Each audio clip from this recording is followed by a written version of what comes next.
Hi, listener. How are you?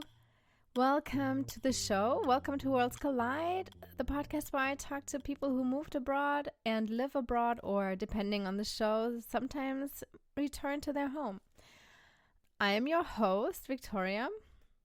And before we start with this week's episode, I just wanted to ask you for a quick favor. If it's not too much to ask for, could you give me maybe like a 5-star review on Spotify or Apple Podcast, depending where you listen to the podcast?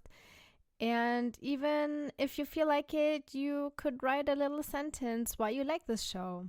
I think this would get more people curious about the show, and so I would hopefully attract a few more listeners. All right. And of course, if you haven't done it already, don't forget to push the follow button in the corner of your app. All right. Now to this week's episode. My guest is Nicole, and Nicole moved a year ago to Paraguay with her husband because he started a job there. So I don't want to take away too much. It comes up in our conversation as well, but like Paraguay is not on everybody's map. So I'm super excited to have this episode today to present to you. Here is it with Nicole. So my guest today is Nicole. Hi, Nicole. How are you? Hello. I'm so good. Thanks for having me. I'm excited to be here. Oh, yeah, of course. I'm excited to have you too. So where are you calling from? I'm coming to you from Asunción, Paraguay. Oh, okay. That is so different. You're my first guest from Paraguay. How did you end up there? Yeah, there's a longer, more complicated version. The short version is my partner's job sent us here for a couple years. Okay. All right. Yeah. And how long are you there now? I've been here just over a year. So I hit my anniversary maybe like a month ago. Okay. All right. And where did you move from? I moved from Germany, which is where I sort of immigrated to, but I'm from the US originally. Okay. So when did you move away from the United States? I moved from the US to Germany in 2017. So I was in Germany a total of like 6 years maybe. Mm-hmm. And why did you want to move? That was another long story. Okay.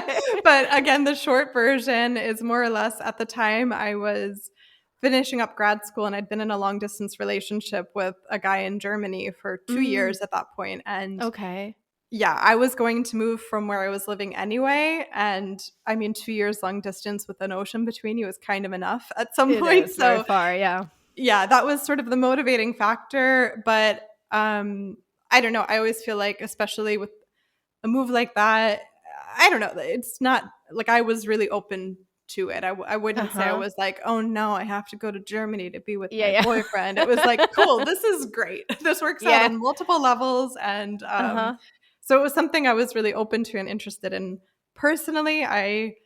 But I pursued it because of this relationship. Oh, I see. And where were you then? So I was moving from Chicago in the US to Freiburg in Germany. Oh, that's funny. I had another guest who was actually in Freiburg when I interviewed him. Oh, no way. Yeah, and I liked Freiburg because it's a really quaint town. Yeah, it's so lovely. It's like a little fantasy land. I feel like it has everything an American thinks of for Germany, which is not necessarily representative of Germany, but in some little spots it is, and Freiburg was one of them. Yeah, it's a cute small town with all the creeks running through the town. Yeah, no, I like that city. I only visited that once, but it's sweet. And then in Germany, you met somebody else, or did you guys get married? And then you moved to Paraguay. So what's the story then? Yeah, so the relationship I moved for ended after a couple of years. But yeah, I said, like, it was also like, I don't know. My life was there. I was there for myself as much as I was there for him in the relationship. Yeah. So it was like a no-brainer for me. It's like, of course I'm staying. I have a job. I have friends. I have my life.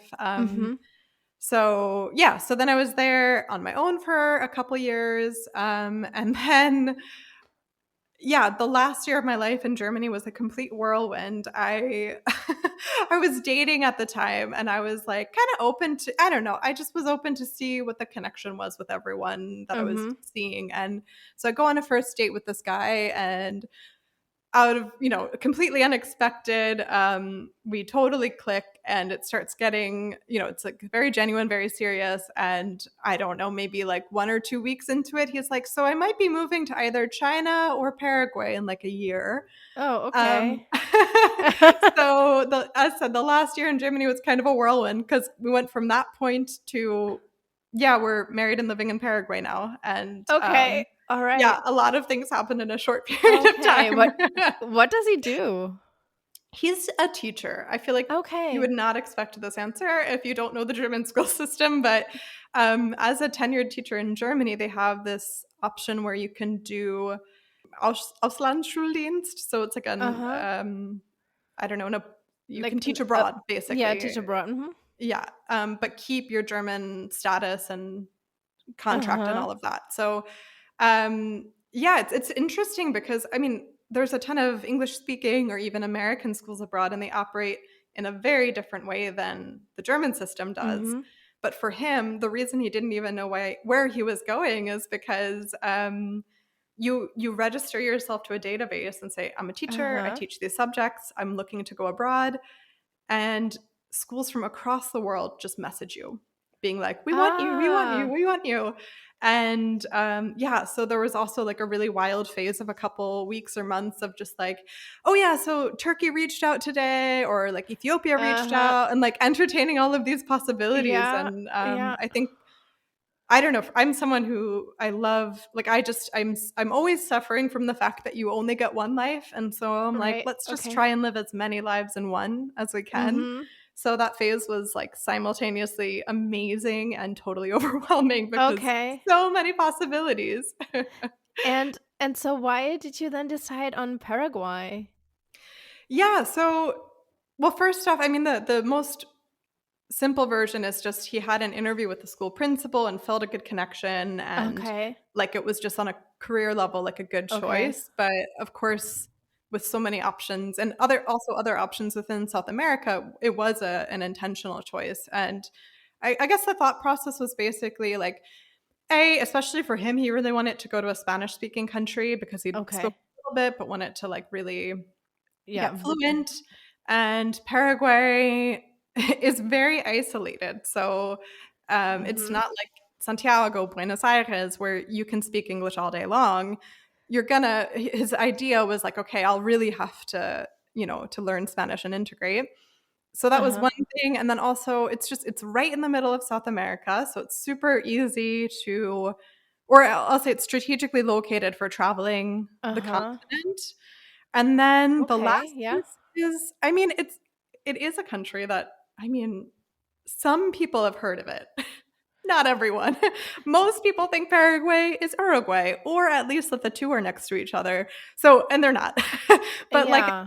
just to say, it's a place that no one really knows much about. And I guess that is a pro or a con depending on how you see it. But for him and I both were very curious people, and so it's like, why not go there and figure out what it is? It's going to be easy to visit the more heard of places, and you can Okay. watch documentaries, you can learn a lot. But with Uh-huh. Paraguay, you can barely find anything on the internet about it, Right, right. or in German. And there was something really appealing about that. Okay. So what did you expect then?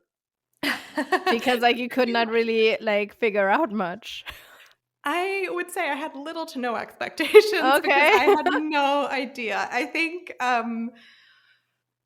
it was really, I don't know. I mean, also everything happened so quickly. So I will say this Mhm. idea that I didn't know what to expect, it didn't haunt me because, as I Uh-huh. said, I'm pretty open, I'm pretty curious, and um, pretty flexible. So I'm not stressed by not knowing the details, but also I was so stressed with organizing all the details for leaving Germany Uh-huh. and getting everything aligned on like a personal level that I just think I Okay. didn't even have time.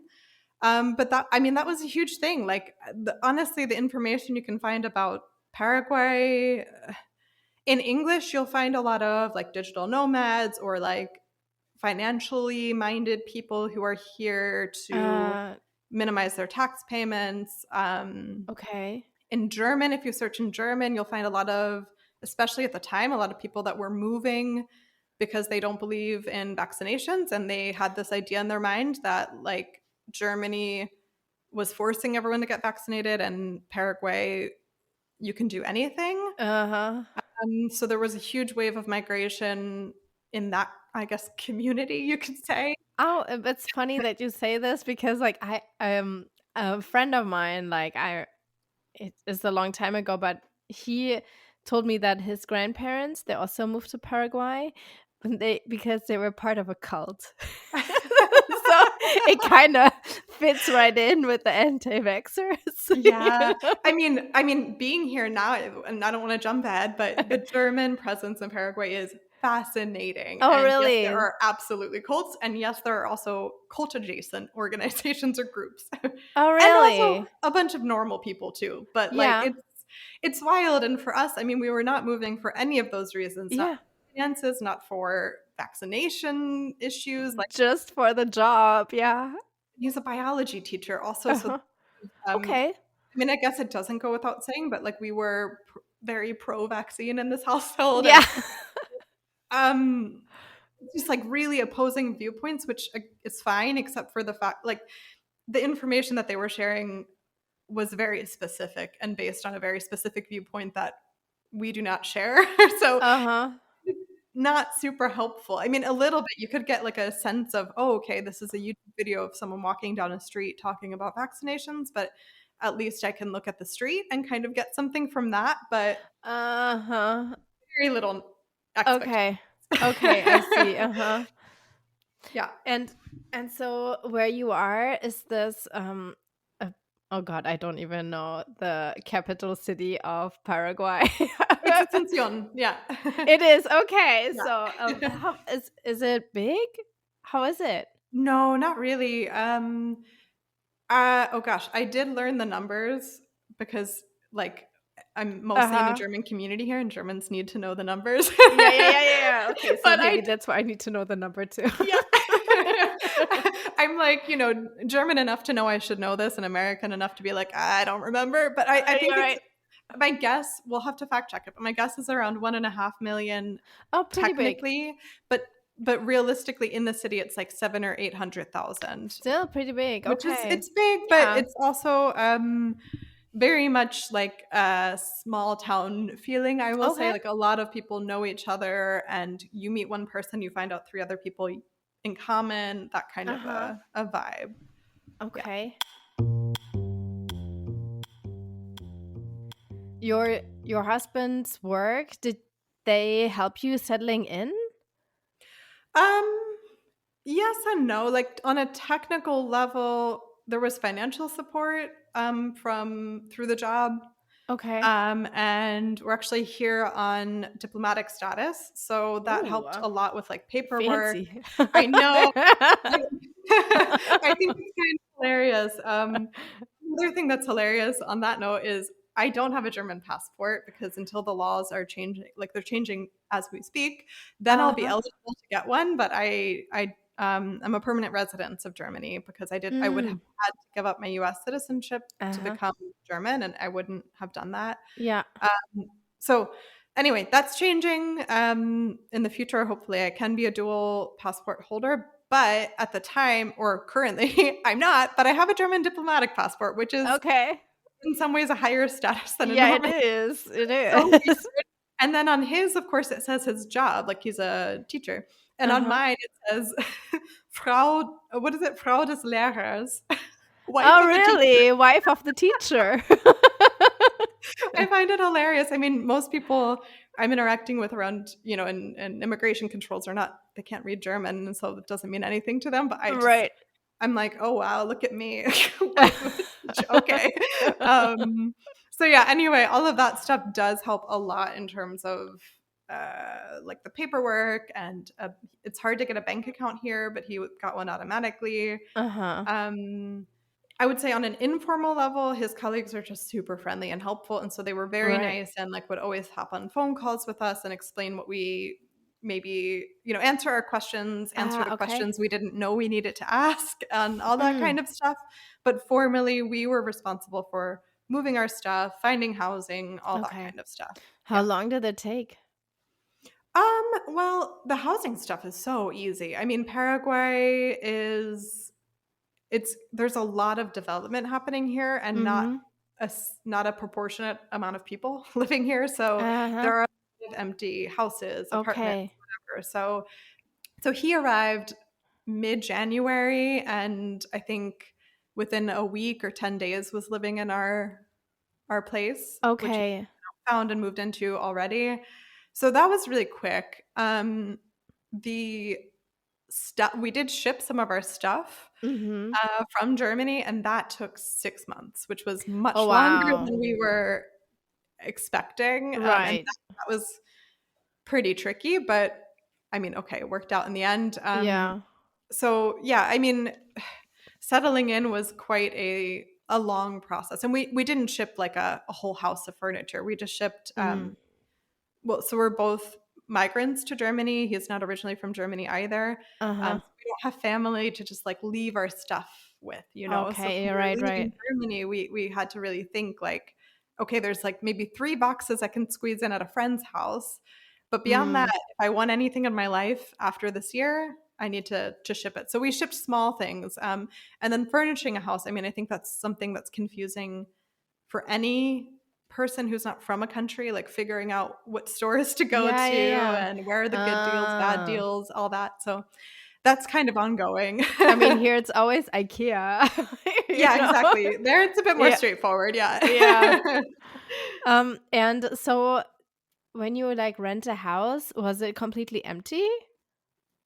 Not well, okay, so not by German standards. Compared to a German Yeah. apartment, there was a lot of stuff there because in Germany, there are times that the flooring is taken with you, and you come into an empty house without floors or Right. a light bulb, and it's not like that. Yeah. So most of the kitchen was there. That's something that's kind of funky here. Like certain appliances are provided, but not all, and which ones are Hmm. provided changes house to house. So Okay. a little bit strange. Like we had to buy a fridge and maybe a microwave, something like that. Hmm. But there's not closets here, but then it's very standard that the person who's renting to you provides a wardrobe, or certain Hmm. storage elements are usually either built in or provided. But Okay. um, I But think you could get like a furnished rental, but we didn't do that. okay. What about like the kitchen, for example? Does it come like in the US, there's always a kitchen? Yeah. It's in between. So there's counters, there's cabinets, there's a sink. Hmm. Um, I mean, there's really everything except for certain appliances. So Uh-huh. I think everywhere would provide a stovetop, but not everywhere would provide an oven. Ah, That okay. it's kind of like the details get a little fuzzy, but you walk in and you can start cooking, I would say, Okay. day All right. one. Right. It's not like in Germany, there's a sink and that's it. I think Yeah, that's the only exactly. thing that needs to be provided. I remember, Mhm. if I remember, like back at 20 years ago. And what about you? Do you could you then work as well with your status? I think technically I could, though I think it's a bit of a gray zone uh, because I'm not a German passport holder and I'm here on a German passport. So I'm not exactly sure, but Mhm.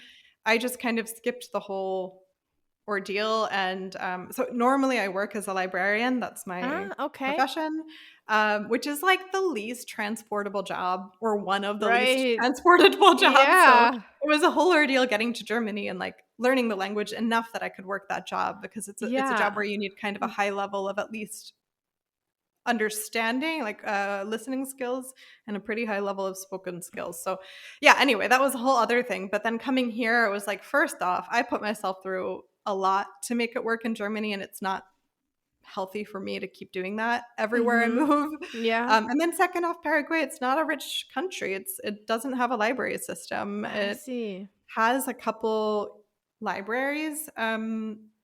However, like for instance, there's an American Cultural Center, and I went there thinking maybe I can like check out novels that I want to read in English. And Mm-hmm. I was also just looking around because I'm a librarian, I'm curious, right? And so Yeah. I'm going through their bookshelves and their nonfiction section, the section on informatics, so like computers, etc., Uh-huh. had books from the 90s. Oh, okay. So So very outdated. very outdated, and that's kind of, from what I've seen, I've been in a couple of libraries, it's kind of the standard. Even books themselves are kind of a luxury good here. They're quite expensive. So suffice it to say that career path wasn't going to be easy Mm-hmm. with that level of libraries and my level of Spanish. Like it just doesn't match. Right, So right, right. I just switched, and I'm working remote now, like online Mm-hmm. for um, actually for a YouTuber also in the like expat bubble. Oh, really? Oh, that's interesting. Yeah. Okay. Do you know Feli from Germany? Feli from Germany? No, I No? don't know any YouTubers. Okay. Yeah. Well, It's she's like, great. You should check her out. She's uh, wonderful. She's from Munich and lives in Cincinnati, and she has a really okay. successful YouTube channel about cultural differences, etc. Oh, And yeah, definitely check her out. But yeah. it's like for me, such a, I don't know. I'm never on YouTube unless I need to like, how do you change a tire? Right. Something like that. But More resource driven. I see. yes, Yeah. yes. Yeah. So that's what I'm doing now. It's totally different from my library job, but I mean, I also ran a podcast for years, and so Right. it's more in sort of that channel of interest, I guess. Uh-huh. So what's the plan on staying? Because you said like you'll be there temporarily. Yeah, he's basically on loan from the German government, and he's still contracted with the state of Baden-Württemberg, the state where we're living Uh-huh. in Germany. So I think technically he could be away up to 6 years, but Okay. I'm not really sure. All this contract stuff gets super funky, and like the Uh-huh. Paraguayans are super chill about it. The Germans aren't. So sometimes something in Yeah. the middle happens. I don't know. So we'll see. I mean, I think for now we're gonna stay like at least 3, if not 4 years. It's Okay. kind of one of those like let's Let's see. see We how can it check goes. in, see how we're Yeah. feeling. Yeah. All right. Yeah. Because I mean, I think since I started my podcast, I also around that time I follow you. So so I guess then you were already in Paraguay, so I thought you were there already for years. Yeah. No, I was fresh. Yeah, you're Yep. fresh. Mhm. Yes. And so tell me a little bit about your podcast. Yeah. So I moved to Germany in 2017, and in 2018 I started putting out the Expat Cast. And at the time, there were basically next to no expat or foreigner immigrant podcasts. I think the podcast boom happened, in my mind, like it was already growing, but it really took off around that time, and especially with COVID. So Yeah. yeah, I just felt like I wished there was something I could listen to. And at the same time, I was working. So my first year in Germany, I worked at an American Cultural Center in their library. Ah, okay. And it was an amazing location for my first year. I would just meet so many people coming into the Mhm. library who were German, American, something else entirely. And they would share their stories. And sometimes it was just like hearing someone who admitted that they had a hard time, but Right. clearly is doing well. And just that hope of like, cool, it works out, you know? Yeah. Or when I had paperwork issues and they would give me like really Right. specific tips and advice. And I was Yeah. like, this is incredible. And Yeah. I'm so conscious of the fact that so at the time, moving to Freiburg was because of that specific job, but I was kind of open to almost anywhere in southern Germany. And there would have been sort of an alternate reality where I'd moved to like some small village on like Bodensee or something like Mhm. that, like a kind of remote area. And I mean, remote by German standards, it's super populated, but it's not like there's not a ton of foreigners around. There's not a bunch Mm. of resources for foreigners. Yeah. Yeah, and so I just thought of like alternate reality Nicole all the time, and I was like, what would she have done without all of this help? Because it was still hard with all Yeah. this help. And yeah, so I don't know, I put it all together and was like, I should make a podcast about that. Yeah. So that's how it started. And yeah, we were chatting beforehand. I didn't realize that, yeah, it's been 6 years, which is crazy to think. But it's been amazing just connecting with different people, hearing their stories.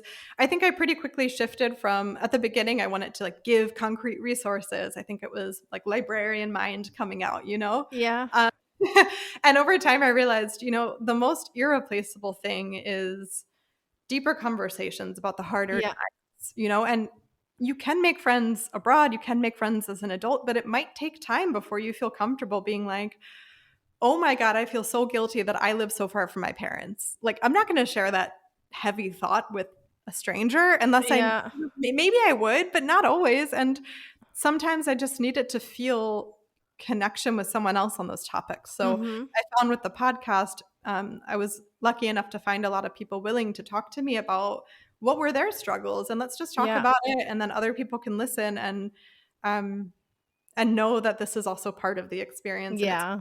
And even if you don't have a friend you can go to coffee with and talk with about this, you can listen to us chat for an hour. Yeah, exactly. Exactly. It's like, oh yeah, they have also a hard time sometimes. Yeah, Yeah. exactly. And then, okay, so going back to this, because you're just, and it's called the Expat Cast. So Exactly. yeah, it's called the Expat Cast. Okay, sorry for interrupting. So how is it for you now? Because you're still kind of new to Paraguay. Did you build a social, like a social circle already? Make some friends? I'm starting to now, Uh-huh. which is very unlike me to wait a year to start Okay. doing that. Okay. But yeah, the like leaving Germany was just honestly a mess and so awful and stressful. And then Uh-huh. getting here, I just felt, you know, like there was just so much chaos. And I said my last whole year in Germany was a whirlwind, and I just felt like not a huge drive to go and live more life. It was like, I Yeah. just want to digest the life I just lived, you know, like Right, this is right. Uh-huh. crazy. So yeah, I feel like I spent the most of the first year, like I would do social things now and then, but I was really just like at home with my partner and our cats. And Okay. it was actually way more okay for me than I expected, but I also know it's not going to work for me always to only have that community. So Right, right. now that I've been here a year, I feel like I understand a lot more about life here and I feel more ready. So I'm starting to put myself out there more Mm-hmm. and meet people. Yeah, so I'm getting there. I think the other thing is like Paraguayans are insanely nice. They're so warm and welcoming and kind. So even if I went out to dinner, I would feel connection, you know, just Mm-hmm. from the people around you, the waiter, the Okay. atmosphere. And I mean, I know that's not the same as having a friend you can talk to Yeah. about deep things, but I think that really helped me not feel sad about the fact that I wasn't Right. building community faster. Uh-huh. So yeah, I don't know. It was kind of okay, but yeah, we're working on it. We're changing Okay. things. All right. Yeah. And what about your Spanish? Yeah, it's getting there. It's Okay. I basically, I mean, I had like A1 Spanish when I arrived, and took me a while before I could start classes. So right Uh-huh. now I'm like finishing up A2, a little bit of B1. So anyway, for people not into language learning, it's like I'm about to graduate beginner and enter intermediate. Okay, well that's great. But Yes. I will say, I mean, I took a couple classes back in Germany, Mm-hmm. and it's so different coming here because Paraguayan Spanish is very, Different. very specific. Yeah. People say the hardest Spanish to understand is Chilean. Um, Okay. I went to Chile and I was like, no, I can talk to people. Like this is Uh-huh. fine. I think people don't know, like just because no one comes to Paraguay, no one knows that that Right. Paraguayan Spanish is even more difficult. All right. I thought the hardest one is the Argentinian. Oh, Just really? because they have like such a harsh pronunciation and That's different true. pronunciation. But I'm not a Spanish speaker. I can speak kitchen Spanish because I worked in the kitchen for so long. Oh, nice. But Yeah. no, I cannot. I mean, I have no idea. I really like Spanish. I mean, especially after learning German, it's just I feel like with German you have to study so hard for so long before you can put a proper sentence together. Mm, So the yeah. language is difficult in that way. Like I felt like after like B2's German, then Uh-huh. I could talk to people. But that's like a Okay. year and a half into it, 2 years into it Yes. before I felt like that. And I think part of it's a language. I don't want to offend anyone, but I think part of it is um, the way that German as a foreign language is viewed and accepted by a lot of people, which is to say, if you're a little bit wrong, you're wrong. And I Mm, didn't feel a lot of, hey, I can tell you're learning, like, let me work with you and just yeah. we'll figure it out together. I didn't experience a lot of that. I felt a lot Right, of right, like, right. if it's not correct, it's wrong. And Yeah. that's that. So that wasn't really Oh, yeah. helpful. Yeah, it is. I um, can understand. I can see that. yeah. Hmm. And with Spanish, I feel like it's the opposite. Like I feel like after a couple classes, I could say a sentence. And Uh-huh. I think the hard part comes later. I think English is also this way from my interpretation. And then also, I mean, again, Paraguayan people are just the nicest I've ever met. And even when I could speak like 5 words, I could go into a store and ask, hey, do you have this thing in the back? I don't like it. Can we try a different color? Not because my Spanish was good, but because that person was so committed. Like they were in it with me. They were like, cool, let's figure out what you're trying to do Okay. and we're there together. And it's been a real joy to learn. And also when I was learning German, I had so much pressure on myself of Uh, like fluency so that you can yeah. become a librarian. And I don't have that Right, now. right, So right. No, you don't yeah, have that. it's Okay. really nice. But so what's interesting about Paraguayan Spanish is so Paraguay is a bilingual country. There's Spanish and then there's Guarani. And Guarani is one of the indigenous or local languages. And it's official second language. It's taught in Mm-hmm. schools. Most people speak it. Then there's the mixture of the two, which I think is Mm. called Yopara. So it's Uh-huh. its own sort of thing. It's an established thing. But even if people are not speaking Yopara, their Spanish is still very influenced by Guarani. So there's certain words that just everyone calls the Guarani word. If you're at a restaurant or like driving, a lot of the signs will just be like this. The places are Guarani words, or the food is named Guarani words, and all that kind of stuff. Plus, the accent is quite quite challenging. It's very like kind of gargly back of your throat. Okay. Yeah, I don't know how to quite describe it. So all of those factors combine to make it a really distinct and challenging process. But it's like going on a run with weights on, and then when you take the weights off, you're like, "Ah, I can do a marathon." So Yeah, whenever I okay. travel, I'm like, "Oh, I'm not that bad at Spanish." Okay, yeah. So is it like because you just mentioned that there are so many Germans, do you get by with this amount of Spanish that you speak right now? Yeah, yeah. I mean, I think I get by mostly again because the people are so willing Understand you. to work Yes. with you. Yeah, Uh-huh. and they're just so friendly about it. I am. I would say I speak more German than English, which is partially just like our social bubble. Like we Okay. know a lot of people through my husband's school, but Uh-huh. Is it a German school he's working for? yeah, Ah, okay. All yeah. right. Okay. So then all the other teachers are from Germany? Some are, a small Uh-huh. selection of them are, but a lot of the teachers in the school, well, a lot of them are Paraguayan, and then a lot of them are Paraguayan with German heritage or German family Right. connections. Oh, So I some of see. them speak German as well. Some of them don't. So it's really a mixture, but I think people would be surprised to learn. Like, for instance, there's this area in northern Paraguay near the border to Bolivia called the Chaco, which was populated in between like the 30s, 40s, 50s, 60s is when it Mhm. started getting more developed by a Mennonite community. So Okay. when you Oh. go there now, you can speak Spanish, but some of the people might not speak Spanish. You Mhm. can speak German, and you can get pretty much everything you need done done in German. Interesting. So it's not only German. There's also lots of locals, and even the Germans that live there might not have a German passport. They might only have a Paraguayan one.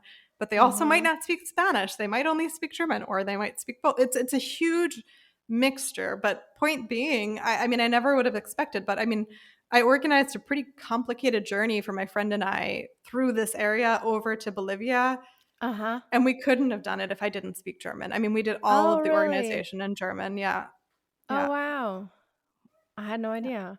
Yeah, it's really surprising. So, I mean, there's that. There's a there's kind of like, I think the cult Yeah. aspect is more in the south. There's an area where it's far right extremists live, like Reichsbürger are settled Okay, there. yeah, okay, but this is like, I mean, I always thought that this is like from the end of the World War, the Second World War. Mm-mm. This is There's still. that too. Oh, wow. Yeah.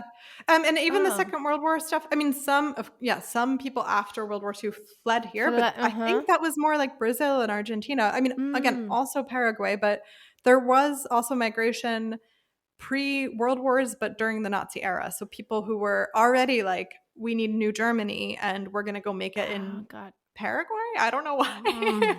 I mean, they have a very open migration policy. It's not just German migrants, it's a lot of other Mm. populations as well. But yeah, I mean, it's really interesting. If you know someone's German, there's just so many reasons. They could be Mennonite, they could be descendants of the either pre or post World War II Nazi migration. Mm. They could be somehow connected to Reichsbürger. They could be Impfgegner. Sorry, I'm That's like spewing a all the lot of terms, but extremes, like all the extremes. and then also normal people, like, then also some Okay. people that just work for companies. There's a lot of people who just want to be able to buy land and build a house, and it's cheap here, and there's a lot of German speakers here, so it's comfortable to come here. But you So did not know this before you moved. I mean, I knew about the extreme Ah, you part. know about the extreme. Okay. Yeah, and that's I was kind of nervous, and I would always, like, when I was telling people, "Hey, I'm moving to Paraguay," I would usually try to, like, include, like, just to be clear, I was like, "For my husband's job," or like, Yeah. we're not Okay. against vaccines or something, because it's like it's an automatic signifier to a lot of people in Germany. If they've heard of Paraguay, it's a signifier of some kind of, Right. I don't know, strong belief, and I don't share any of those Yeah, but beliefs. I think there was even like a movie with Emma, the one from Harry Potter. Emma Watson. Emma Watson. Yeah, there was a movie with Emma Watson and a bunch of German actors like Daniel Huh. Brühl and I don't know, some other, and it was about that. I Oh my remember. gosh. Okay, if you can remember the name, I you have to will send it like, to yeah, me. I will. Uh-huh. Yeah. I Oh, don't that's so remember the name, interesting. but I think honestly, what surprised me most getting here is how many how many normal people that speak German there are, because I would hear German in a grocery store or in a mhm. restaurant or wherever, and I would kind of like freeze a little bit, and I wouldn't go towards them. I would kind of distance. Uh-huh. And I learned over time that's not necessarily, I mean, sure, I could act that way, but I don't have to. Like, what I'm trying to protect myself against doesn't necessarily exist in that Right. case. Like, there's Right. plenty of people that are they're just here. Or I don't know, like, Mennonites are not, I grew up in a part of the States where we had a Mennonite community, Amish community, all this. Mhm. Like, I'm from Philadelphia, so we have like Yeah. Pennsylvania Oh, yeah, Dutch yeah. and Uh-huh. Mennonites and all this stuff. So I think I knew that they're not extreme, but also there are some extreme versions in Right. Pennsylvania. So I wasn't sure even with that community, but I've met a bunch of Mennonites or people whose families are from the Mennonite Mhm. community. I don't know. I think as a group, they might have some beliefs that I don't agree with, but there's definitely for me a distinction between having beliefs that you don't share and then having really extreme beliefs that Mm. I don't share and I don't want a Yeah. part of. Yeah, And yeah, yeah. I haven't really run into so many people from Okay. the latter, and it's been more either the former or, as said, just normal, I don't know, normal Yeah. people. Yeah, okay. Yeah, okay. We can leave it as that. I got it. Understood. I Yeah. agree with you. Yes. I mean, one quality I really admire about Paraguayans is I think they're very friendly and open-minded and welcoming for everyone. And I Okay. remember asking at the beginning, like, how do you guys feel about like the more recent wave of German migration? Because actually Paraguay's response to COVID was not casual. Like they had responses. Like as a society, there is belief in And that the vaccines. disease Yes. exists, that vaccines could be helpful. Like, so it doesn't match. And so I was wondering if they're like upset that, Yeah. all these people are Right. coming from Germany with that expectation. And Right. no one was upset. Everyone was like, Oh, really? oh yeah, we have a lot of Germans and we're happy. Like I've never been somewhere more immigrant positive. Like they're so friendly and welcoming about it, and they just want to learn about it. There's insanely good food in Paraguay because of this, by Oh, the way. yeah? But like, yeah, I mean, there's I like an average person in Asunción could rattle off like probably 10 countries that there are paths of migration from. They know the Okay. countries, they know a little bit about those countries, they might have met someone from those countries, and they're into it. Like they're just not judgmental in that way. And Okay. I have to say, like, it was coincidence, but I was leaving the U.S. right when Trump got elected, and there was it's probably clear I'm a bit more liberal, Yeah. and there was definitely this mindset in the liberal community of like, if anyone is not aggressively anti-Trump, you need to cut them out of your life. You need to like talk to them. All this like really harsh Yeah, it stances, was. and I didn't always identify with that, but I got it. I was like, I don't know. I see where you're coming from with that. But that's such a harsh viewpoint. And now living in a place where there's none of that harshness, it's really like, yeah, people think different things, whatever, and I'm really Yeah. trying to learn from it. And so Yeah, I it seems have like made friends with some people who, for instance, are like trying to pay the least possible taxes. And that's not something I really like care about personally, but it's not everyone's whole identity. And I'm really happy to be like making connections with people who have different viewpoints from me. Again, as long as they don't kind of cross a certain line for Yeah. me morally. Yeah. So I love that I'm learning that from the Yeah. local community. Yeah. And what were like other big differences that you like started or that you noticed right away? Probably like everything. Yeah, I'm actually so with my podcast, I'm doing a little short series right now called Tereré Talks, which is tereré is like the Paraguayan form of mate. It's consumed cold, not hot, like in Argentina. But Okay. yeah, anyway, Yeah, mate. without going on a tangent into that, yeah, that's like the inspiration for it. And I'm just sharing a lot about Paraguay and my experience here. The episode that I'm editing right now, I talk about my first, probably biggest culture shock is, I'm coming from Germany, and I kid you not, my last morning in Germany, I woke up at 5 a.m. because I had two things that I needed to get rid of from my apartment, and I didn't know which trash they go into. And I was so afraid that I was going to get yelled at for putting them in the wrong trash that I woke up. I like snuck over, put it near the trash cans, and then ran away hoping that no one would yell at me. Like that was the level of like, I'm so afraid of doing things wrong and getting yelled at. Yes. And well, you have to pay fines if it ends in the wrong one. You know what? The fines, I'll take them. Like the Oma Polizei, like the grandma's yelling out your window. Yes. I was like so over it at that point. And anyway, so I come to Paraguay, and my partner and I were gonna like walk to the grocery store, and he starts walking in the middle of the street. And I kid you not, I glitched. I was like, what do you do? Could you just come onto the sidewalk? What are you doing in the street? And he was like, I can come. Sure, if you want, I can come on the sidewalk. It's not a problem. Okay. He was confused though why I was freaking out. And so he'd been in Paraguay 2 months before me. We'd like divided and conquered, and he set up the life here while I wrapped up in Germany. Yeah. So he was already kind of used to how things were there, and sidewalks are a whole topic unto themselves. But I mean, transit in general, like roads, all of it is so different, and you just walk where you walk. I've seen motorcycles on the sidewalk. I've seen pedestrians on the street. People go where they go, and whatever. It's very laid back. Cars too?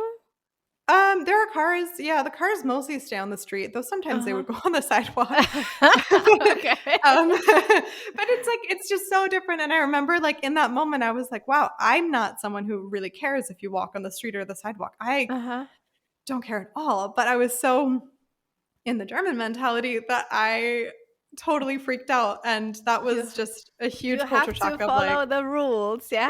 Exactly. And here there aren't really rules in that. Okay. There are rules, or are norms, but like, the streets have huge potholes. So like when I say the cars sometimes drive on the sidewalk, it's because there's a sinkhole in the middle of the road, and you got to get around somehow. So it's not like complete chaos. Like there's systems, but the systems include motorcycles cut by traffic on the sidewalk and people walk wherever they want to walk. And Yeah. yeah, I think that was the first big one where I was like, Mm-hmm. oh, I'm somewhere really different. Yeah. And is there anything that you still don't get used to? I mean, I would say I'm adjusting to a lot of things, but I have to say Paraguay is like a really cool mixture of certain aspects of the culture really remind me of Europe in terms of like the food culture or like the working culture is not like the US. I mean, I don't think everyone has 30 vacation days and they're going on amazing holidays here. Yeah. Like that's not the case, but maybe a little bit yeah, I don't know. There's certain things that are more European. I'll just put it there. And then Mm-hmm. there's a lot of things that are in common with North America or with the US. And so I feel like there are certain moments where I'm like, "Oh, I remember this from the US." Like walking on the street. I think in the US too people really are I don't know, it depends where you are, but in certain areas it's definitely not as strict as Germany. I'll put it that way. Okay. Uh-huh. And or for instance, if someone says, "Hey, I'll come to fix," like the electrician is going to come fix something at 4 o'clock.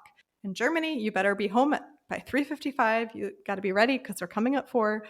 Um, they might come 3 days later here. Uh-huh. Yeah. It Okay. might happen, but that's something for me from the U.S. I'm like, I don't know. I mean, I'm not saying the U.S. is as extreme with that, but Mm-hmm. it happens. It's definitely not very strict with punctuality. Well, it's Um, more like a time window. It's like we come between 8 and 1.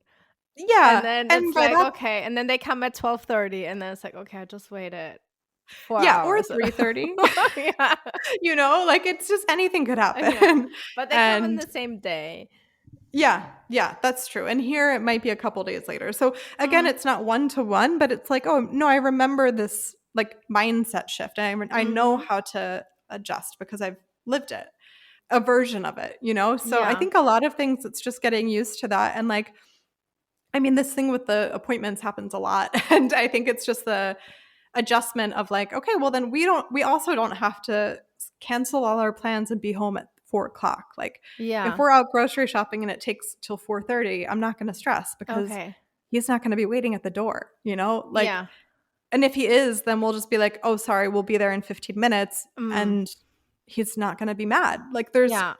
because there's not a lot of punctuality, there's also a lot of understanding on both sides. So it's just like Okay. adjusting to that and figuring out how you fit into that. I mean, it's a nice mindset. At least it's like I'm not getting a heart attack over it or something like that.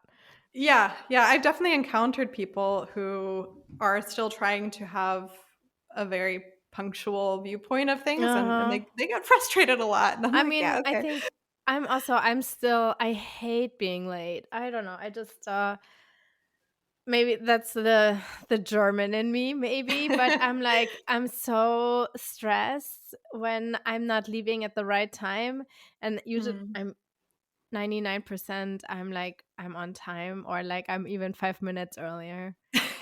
I can't help it. I know, I think a lot of that, it's just deep in your way of being at that point, and Yeah. I can't tell if it's because Paraguay is kind of this mixture of cultures or it's definitely its own thing. I don't wanna just present it as if it's just a blend of these 2 things, but, like, there are elements that I can recognize, and I don't know if it's Mhm. because of that or if it's just because it's my second big move abroad that I'm, like, used to having to adjust, but somehow it's just been really easy, and, I was thinking, like, what is frustrating me still a year in? And I'm like, I don't know. I mean, there are things that I'm like, "Oh, this is so annoying," but, like, I don't know, drop it and move on. Uh-huh. It's just not there's nothing that's bothering me on a daily basis, Yeah. which also might be the Paraguayan Which is integration, you nice. know? Yeah, Maybe which I'm is just nice. locals Y are not really that worried about most things, and maybe I'm learning that, I don't know, yeah. but, yeah, I think it helps. I said my husband also has, like, a background where he's moved a couple times too, and he's from somewhere that's not Germany, so, like, Mhm.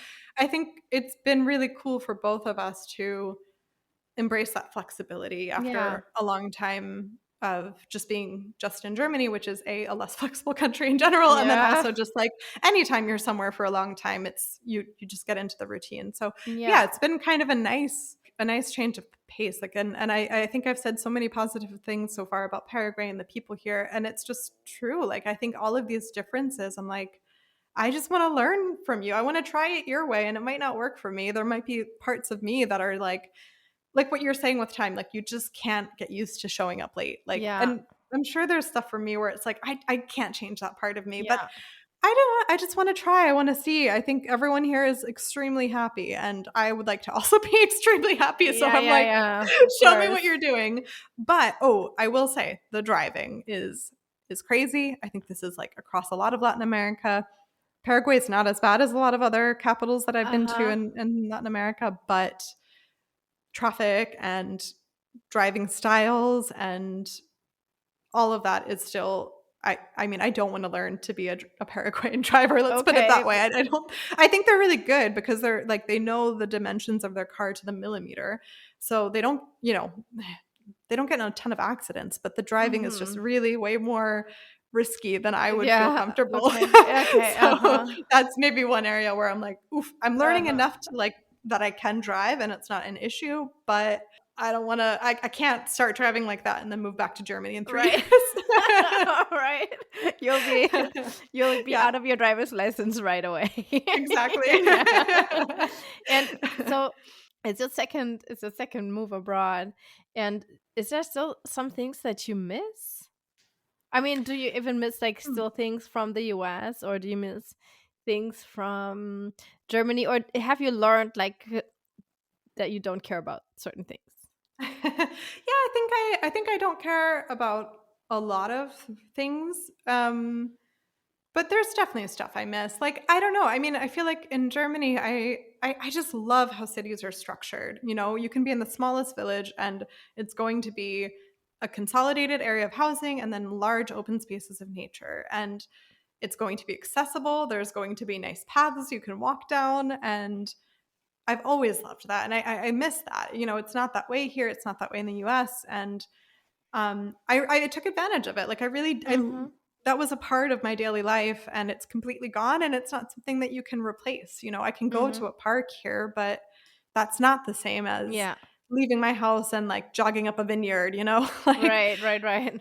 so yeah, for sure. But I feel very conscious of the pros and the cons. So I miss those things theoretically in the sense of like I really enjoyed them and I'm sad that they're not a part of my life now, but the trade-off was some other stuff that I was not really that fond of and that really impacted my quality of life. And so I can go on as many beautiful hikes as I want, but if I do something wrong in someone else's eyes and they're going to berate me, you know, with like such a it's just not it's hard for me to like lust after that when I remember the feeling of getting yelled at for every little thing, you know? In And Germany, from the in Germany, Polizei?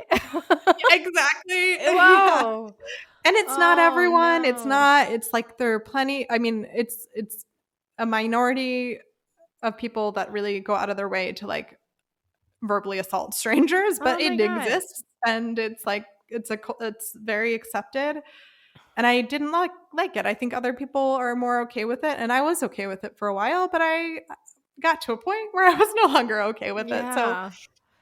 yeah, I don't know. I think like I do miss things as said, but for me the negatives are so strong in my like when I talk Okay. about it with you, I'm feeling like anxiety again, you know? And I Okay. just remember the feeling of exiting my house and feeling anxious immediately because I knew I was just going to walk to the end of the block, but I might somehow walk wrong and get yelled Oh at my for it. God. That And never that happened to me. I don't think really so. No, I don't think so. But I But mean, see, you probably knew the norms more. Like, you probably yeah, knew what you were exactly. supposed to do, Yeah. and for me, it would be like, I I don't know, I'm trying so hard to fit in here, and, it doesn't matter. I'm still Oh. But yeah. also maybe maybe the Southerns are a little bit stricter. Yeah, that's true. Yeah, my husband says that too. He lived in, more areas of Germany than I did, and, he's Uh-huh. like, "I think when we go back, we should try a different region." Okay, yeah. So okay, So so because you just said that you feel like anxiety about it, but you still would go back in when whatever your 6 years are over. Yeah. I mean, contractually, we're obligated to. Oh, okay. And I think I hope that by that time I will want to, because I mean there are so many wonderful things, and I do, like, I love life there. I really do. I think I just felt a lot of sadness around the fact that I learned the language. I got like a government job. I integrated Yeah. 100%, and I was still faced with a lot of scorn from Mm, strangers and people I know alike.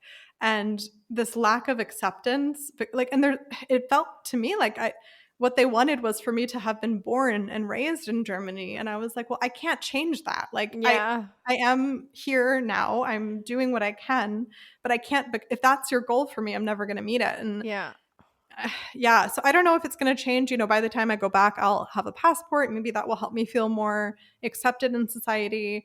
I think maybe I might try a different career. I think, I worked in a library with, like, my customers were mostly like old men from the Black Forest who were not prepared for a young woman with an accent to tell them the rules. Mm, Like, they did not appreciate that. Um, yeah. so I think there's things that can be done to, like, improve my experience, and I really want to try, because I do feel really negative right now, but I also, to me, it's one of my homes. Like, it's part of who I am, and Yeah. I consider it the place I will return to. Like, I'm not planning to return to the US, but I am planning to return to Germany. I would call it my home if I'm allowed to, but I feel like I'm not allowed By the to. Like, Oberpolizei. yeah, so I don't know. Yeah, and we didn't really talk about if I miss the US. I think, like, with the US, it's similar. There are definitely things that I miss, but I know how life was there, and I know how hard it is. I think a lot of, especially Europeans, do not realize how difficult average life is in the US. I mean, people work 3 jobs and can't pay their bills, and they're Yeah. not living extravagant lives. They're living normal Yeah. human lives, and it's so tough. It's so tough, and then it changes. Everyone's just stressed all the time. They're way more able to have fun despite the stress, than other cultures, but, Yeah. like, well, than some other cultures. I mean, Argentina beats everyone with that, I think. Yeah. But anyway, like, there's a lot that I miss, and of course I deeply miss being around my family and friends, but I think I just see both sides. So I don't have this yearning. I just have, like, oh man, I miss, the feeling of commuting to my 3 different jobs in my car, and, like, like, when you're in the US in your car, you got the radio on to NPR, and you're, like, driving around. Like, I don't know. I had some really nice connected moments with myself in Mm-hmm. traffic in Chicago, and sometimes I Yeah. miss that in a weird way. But Yeah. I will say that the number one thing that I miss in a tangible way, that I want, like, I really miss it, is just certain food and drink products. Okay. Um, and this is the kicker about Paraguay. They have both because of the German community. Do you know Edeka, of course, the grocery Yeah. store. The supermarket. Yeah. You know Gut und Günstig. Yeah. It's like their store brand Yeah. Yeah. Yeah. product line. Mm-hmm. I can get those in Oh, my really? local market in Paraguay. Yep. Interesting. So they have regular Edeka, or is it They just they don't have the products? they just have the Edeka brand products, but it's not an Edeka. It has nothing to do with Edeka other than Okay. it's so funny. Like, it doesn't really make sense because, for instance, you can't get that brand I mentioned in Aldi or Lidl in Germany. It's only Edeka. Yeah. But in Paraguay, you can get it in a couple different places. Hmm. So I can get those, not everything, but I can get certain things that I miss from Germany. Mm-hmm. And then they also import things from the US. So Okay. another culture shock, actually, from that same trip to the grocery store where I freaked out about sidewalks. We get to the grocery store, and I almost cried. I kid you not. Like, we walk past the beer section, and I see Erdinger alcohol-free beer, which was one of my favorite Oh. things to Oh drink. yeah, I like that one too. This It's is so really good. good. Yeah. They have that, and they have, like, 30 other German beers imported, Uh-huh. and they have PBR, which you must also Uh-huh. know, Yeah. which is a very terrible American Oh, beer I brand. like it actually. I love it. Oh yeah. I like I because love you it can so drink it much. like water. Exactly. There's a bar in Cologne that sells it, and I have made multiple trips to that bar just to, like, Just have to get it, a and PBR. yeah, so I don't know, it's like, objectively, it's not, like, this amazing thing, but I just love it, and I don't know, the fact that I can get both at my local grocery store in Paraguay. Nice. It rocks my world. It's And like I mean, it's not just that. win-win. Yeah, they have other things that I miss too. So when I have moments of like really missing something or like any kind of homesickness for either of my homes, I can not solve everything, but I can go to the store and solve a couple things. Yeah. And I love that. It makes it really easy to Yeah. be here. Nice. That sounds great. I think we're also coming to an end. Thank you for telling me all these wonderful things about Paraguay. Yeah, thanks for having me. I really love it here. And I think it's, one pet peeve I have, it's like a growing pet peeve, is that people will come to South America, spend 3 to 6 months traveling every corner of the continent, and they will skip all of Paraguay. Oh, really? But Yeah. they go to Uruguay? They go to, a lot of them do, at least just for the day from Buenos Aires. You can go over to Because there are Colonia. the falls, right? Yeah. Yeah. Well, so the falls are Brazil, Argentina, and Paraguay, but people just stay in Brazil and Argentina. Or if they've been to Paraguay, they've just gone over that border, but not really, okay. done Haven't much. explored. So, yeah. And I get it. Like, there's not amazing mountains, there's not amazing coastlines. Like, I get it. But I tell you, like, the best food ever. It's insane here, and the kindest people, and it's so unique and it's so pleasant. And I don't think it's gonna, I don't know, you're gonna like Patagonia better than the Chaco of Paraguay, but I think it's worth visiting. So I'm really eager for any opportunity to give a little shout out to Paraguay. And I hope, I mean, again, I'm not saying everyone needs to come here immediately and skip the rest of South America, only come here. Yeah. It's not like that, but I just think it's a really lovely place. And I wish more people saw its beauty. Oh, that's so nice, like you're promoting it. Yeah. It's like, I hope, so people go there. Yeah, come. I mean, if you're in the area, swing by. I'll say it that way. Exactly. Just spend a few days. Check it out. Yeah. I'm Thank you so much for too. having me, though. It was such a nice chat. Thank you. Thank you for being on my podcast. Yeah, that was Nicole, everyone. I hope you, listener without German roots, still enjoyed this really interesting part about Paraguay. I definitely did.